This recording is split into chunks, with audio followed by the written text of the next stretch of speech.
সমৃদ্ধ বাংলাদেশ বিনির্মাণ এবং যুব সমাজের কর্মসংস্থান সৃষ্টির স্বার্থে চীনের প্রযুক্তি এবং অর্থনৈতিক সহযোগিতা বাংলাদেশের জন্য অত্যন্ত বাস্তবসম্মত এবং প্রয়োজনীয় বলে মন্তব্য করেছেন স্থানীয় সরকার মন্ত্রী এবং বিএনপি মহাসচিব মির্জা ফখরুল ইসলাম আলমগীর। রাজধানীতে আয়োজিত এক সেমিনারে এসব কথা বলেন তিনি। একই সাথে সেমিনারে তথ্যমন্ত্রী জহিরুদ্দিন স্বপন এবং চীনা রাষ্ট্রদূত ইয়াওয়েন দিয়েছেন বাংলাদেশ চীন সম্পর্ক জোরদারের তাগিদ। আরও জানাচ্ছেন জিহাদ রাহাত। আমদানি নির্ভরতা কমিয়ে এনার্জি খাত, কারিগরি শিক্ষা, কৃষি ও যোগাযোগ অবকাঠামো উন্নয়নে চীন বাংলাদেশের পাশে থেকে পারস্পরিক স্বার্থ রক্ষায় আরও কার্যকর ভূমিকা পালন করবে বলে আশাবাদ ব্যক্ত করেছেন স্থানীয় সরকার, পল্লী উন্নয়ন ও সমবায় মন্ত্রী মির্জা ফখরুল ইসলাম আলমগীর। শনিবার রাজধানীর একটি 5 তারকা হোটেলে বাংলাদেশ চীন মৈত্রী সমিতি আয়োজিত এক সেমিনারে প্রধান অতিথির বক্তব্যে তিনি এসব কথা বলেন।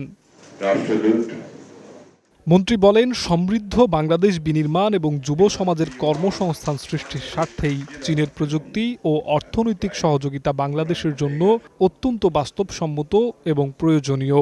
আমাদের সঙ্গে এখন চীনের সম্পর্কটা দুই দিক থেকে হচ্ছে, রাষ্ট্রীয় পর্যায়ে আছে, বেসরকারি পর্যায়ে আছে।